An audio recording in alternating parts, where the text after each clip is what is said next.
De la mañana con 16 minutos, saludamos a esta hora al asambleísta de Pachacutic, Salvador Quispe. ¿Cómo le va, asambleísta? Buenos días. Sí, qué gusto, buenos días. Qué gusto saludarles, gracias por la invitación. Bienvenido. Este proyecto, el gran proyecto denominado Ley Creando Oportunidades, ya la Unidad Técnica Legislativa recomendó al Consejo de Administración de la Legislatura que no califique el proyecto de ley bajo los argumentos de que se hablan de varios temas, no es una sola materia, como se dice, y en ese sentido, ¿no hay otro camino o el CAL tendrá que definir? El CAL tendrá que evaluar, obviamente, tendrá que tomar una decisión al respecto. Es verdad que conocemos de la recomendación no vinculante de la Unidad de Técnica Legislativa, sin embargo, el CAL tendrá que evaluar. Es indudable, el proyecto tiene una serie de cuerpos legales que se van a reformar. Este rato estoy revisando, por ejemplo, el artículo 268 de la ley, que lo tengo en mis manos, reforma la ley orgánica de agrobiodiversidad, semillas y fomento de la agricultura sustentable. Esto es una ley más, pero también se reforman leyes tributarias, leyes fiscales, leyes que tienen que ver con lo laboral, leyes que tienen que ver con petróleos, leyes que tienen que ver con minería, leyes que tienen que ver con el tema del ambiente y, como digo en este caso, la ley que tiene que ver con la agrobiodiversidad. Entonces, preguntamos, ¿tenemos que sujetarnos a la Constitución en nuestros quehaceres o dejamos de lado ya la Constitución? Bueno, la Carta Magna está por encima de cualquier otra ley, ¿no? Es que ese es el asunto. El artículo 136 de la Constitución señala con absoluta claridad: una ley tiene que sujetarse a una sola materia. Y aquí este proyecto de ley tiene varias materias que se van a reformar. ¿Desde ahí ya partimos entonces con una inconstitucionalidad, asambleísta? Desde ahí partimos con algo que no observa y no respeta el marco constitucional.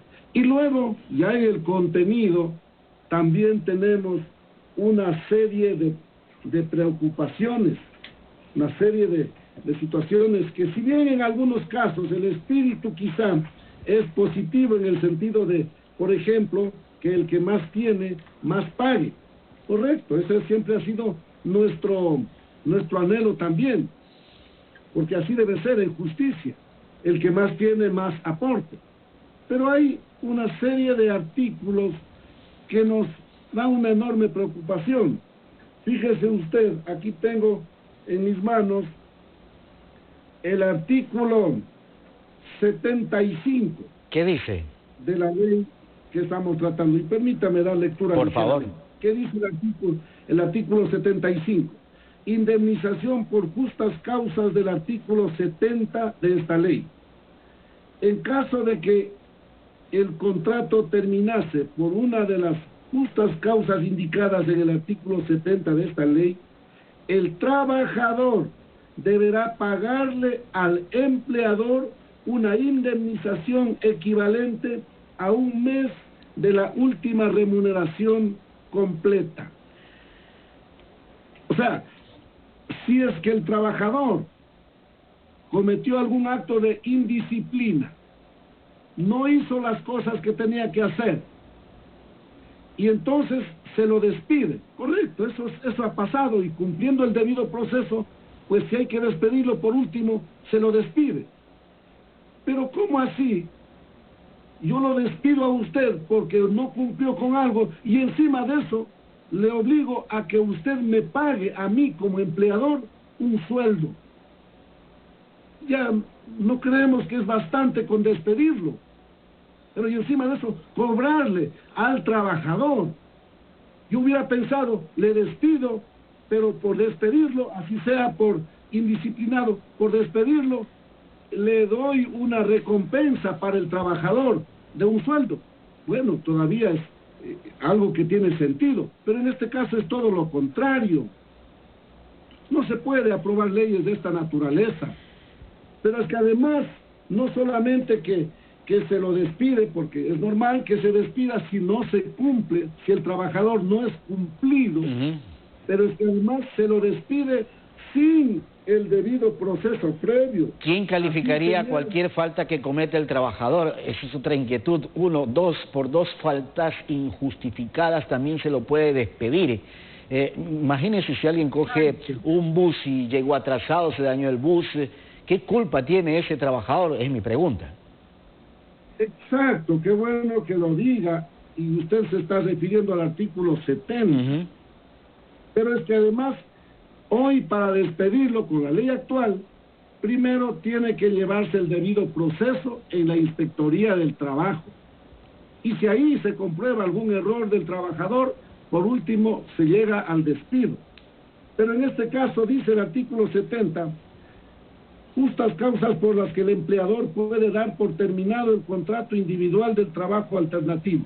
El empleador podrá dar por terminado el contrato sin necesidad de trámites o de formalidades previas. Ya se quedó atrás el debido proceso para poder despedirlo o sancionarle al trabajador. No va a haber ese debido proceso por varias causas, y aquí señalo ligeramente, por más de 2 ausencias o impuntualidades, por indisciplina, por desobediencia al reglamento interno, por falta de probidad, por injurias al empleador o a los familiares, etcétera, por cometimiento de acoso laboral, ya sea por acción u omisión. Es decir, si no he cometido ninguna falta como trabajador, pero por si acaso, igual te despido. Bueno, ¿de qué estamos hablando? Ahora, no podemos aplicar estas leyes. Claro, en tema laboral hay muchos cuestionamientos, asambleísta, en el tema tributario, otros, pero me imagino que algunos puntos positivos debe tener esta norma o este proyecto de ley, ¿o no lo ven así ustedes en términos generales? Bueno, en términos generales, la intención, hemos escuchado de las autoridades, dicen que es para generar el trabajo para unos 2/3 de la población económicamente activa que no tiene trabajo. Nosotros pensamos que la ley por sí sola no va a generar ningún trabajo. ¿Cómo están las condiciones este rato, la situación adquisitiva de la gente? Porque, ok, se abre una panadería en la esquina, y si yo no tengo dinero y no me voy a comprar el pan del vecino de la esquina, y si eso ocurre con todo el ambiente, capaz que el vecino tendrá que cerrar su panadería. Aquí lo que necesitamos es generar las condiciones adquisitivas para que pueda la gente salir a comprar. Hablemos en nuestros propios términos, en los términos comunes y corrientes. Esa es una de las condiciones para la generación del empleo. Se dice que vamos a cobrar más impuestos al que más tiene. Ojalá fuera así, pero toda la vida también hemos visto, cuando se aplica un impuesto al que más tiene, el que más tiene finalmente termina trasladando a través de las ventas para que ese impuesto termine pagando el consumidor final. Es decir, al final del día, el que termina pagando los impuestos es la gente, y la gente que menos tiene. Nosotros lo que estamos proponiendo son varios otros temas. Por ejemplo, hemos presentado nuestro proyecto de ley para bajar las tasas de interés. Bajemos las tasas de interés, tal como ofreció el señor presidente de la República, Guillermo Lasso. Ofreció bajar al 1%. Bajemos no al 1% porque podrían quebrar los bancos privados y públicos. No queremos problemas para nadie, pero sí queremos un poquito de justicia y que se comparta la riqueza. Bajemos al 5% en el caso de la banca pública y bajemos a un dígito en el caso de la banca privada cuando se trata de la línea del crédito productivo. Eso estamos proponiendo en un proyecto de ley que presentamos hace ya un par de semanas y que está caminando en la Asamblea Nacional. Eso va a permitir reactivar la economía. ¿Perdón? Reactivar la economía en ese sentido para que puedan obtener los créditos.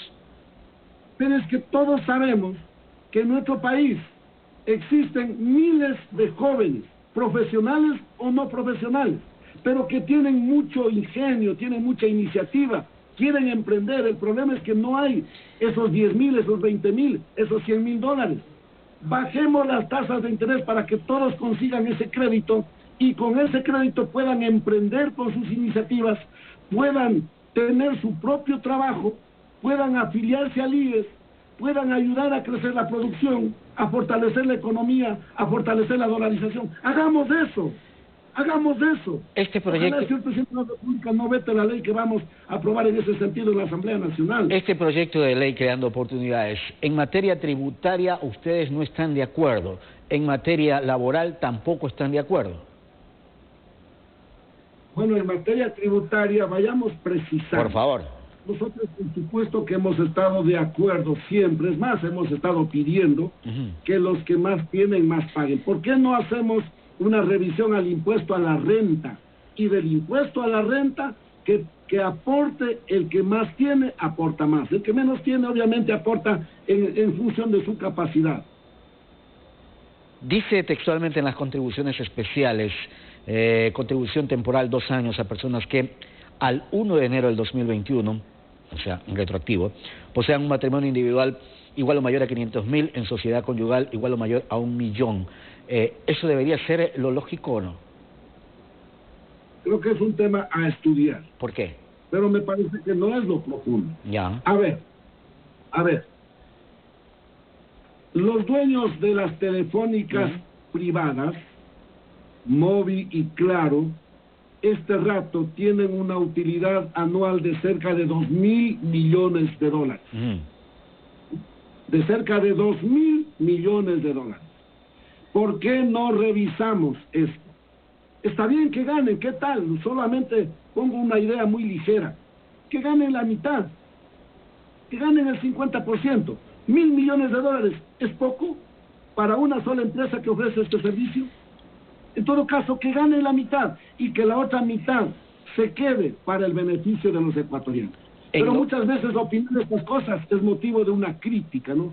Que Quispe quiere meter la mano al bien privado. No es que queremos meter la mano, lo que estamos es pidiendo que haya un ambiente de economía en justicia. ¿Cuál es su posición frente a este otro tema, que se elimine lo referente con gastos personales y se reemplaza por un crédito tributario? ¿Quién gana, quién pierde? No lo entiendo, no. Dice que se elimina lo referente con gastos personales y se reemplaza por un crédito tributario. ¿Quién gana, quién pierde en ese tema?